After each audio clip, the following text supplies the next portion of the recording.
एक गांव में कविता अपने बेटे कालू के साथ रहती थी। कालू खेती करता था, जिसमें उसकी माँ कविता भी सहायता करती थी। हर रोज की तरह कविता आज भी खेत पर कालू को रोटी देने जा रही थी। तभी उसे रास्ते में एक महिला मिली। अब तो बेटे की शादी कर लो, कब तक यूं काम करती रहोगी? हाँ, अब यही सोच रही हूँ कि कोई गांव की सीधी अनपढ़ लड़की मिल जाए। कालू भी तो अनपढ़ ही है, तो लड़की भी तो अनपढ़ ही मिलेगी। हाँ, मैं भी तो यही कहना चाह रही हूँ। अच्छा, अब मैं चलती हूँ, मिलते हैं फिर कभी। हाँ, अब शादी में बुलाऊंगी। महिला वहाँ से चली गई। अब कुछ भी हो, अब मैं कालू की शादी 1 महीने के भीतर ही करूंगी। मैं अब ज्यादा काम नहीं कर सकती। कविता मन के इन्हीं सवालों में फंसकर खेत पर पहुँच गई। क्या हुआ माँ, उदास लग रही हो? क्या करूं, इस उम्र में काम करना पड़ रहा है। अब तेरी शादी करके ही थोड़ा चैन मिलेगा। कविता कालू की शादी कराने में लग गई और फिर कुछ दिन में ही पड़ोस के गांव में रहने वाली लड़की अपेक्षा को अपनी बहू बनाकर घर ले आई। एक सुबह को कालू अपने खेत पर काम कर रहा था।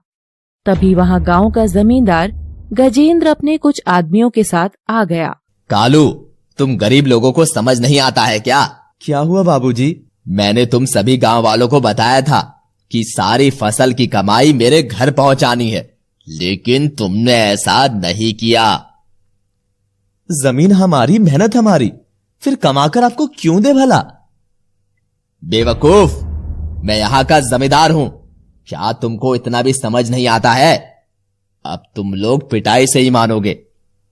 इस गवार को इसकी औकात दिखा दो, हड्डी पसली तोड़ दो इसकी। गजेंद्र के आदमी लाठी से कालू की पिटाई करने लगे। बचाओ, बचाओ! गांव के लोग खड़े होकर तमाशा देख रहे थे, लेकिन कालू को बचाने कोई नहीं आया। गजेंद्र चेतावनी देकर चला गया।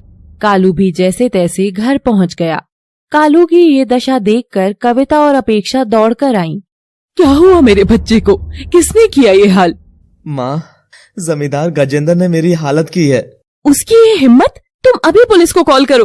तू इस मामले में कुछ ना बोले तो ज्यादा ठीक है। मैं भी इस घर का हिस्सा हूँ, मुझे भी अभिव्यक्ति की आजादी है। माँ, किस पागल से मेरी शादी करा दी है? कौन है ये और क्या बोले जा रही है ये? समझ तो मेरे भी ना आ रहा कुछ।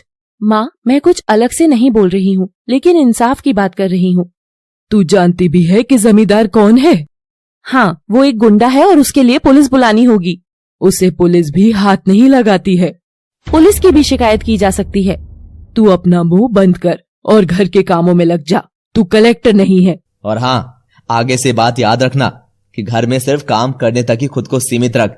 बाकी किसी भी बात में बोलने की तुझे जरूरत नहीं है। आप जानते हो कि आदमी को किस पर गुस्सा आता है?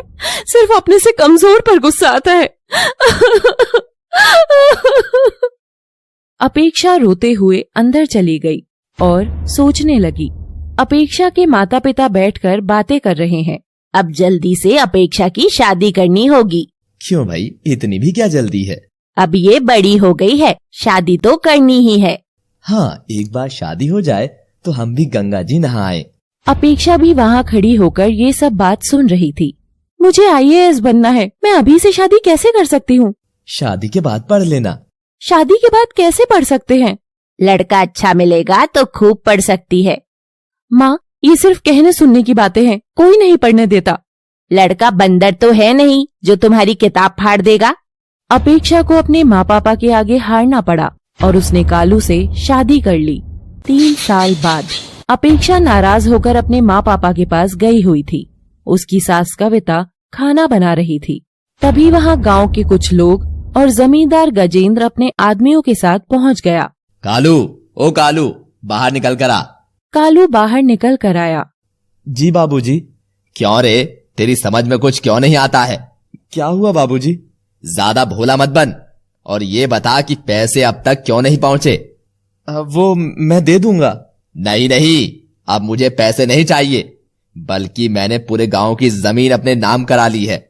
अब तू भी जल्दी से इस कागज पर साइन कर दे और अब से मैं तुम सबको मजदूरी दिया करूंगा।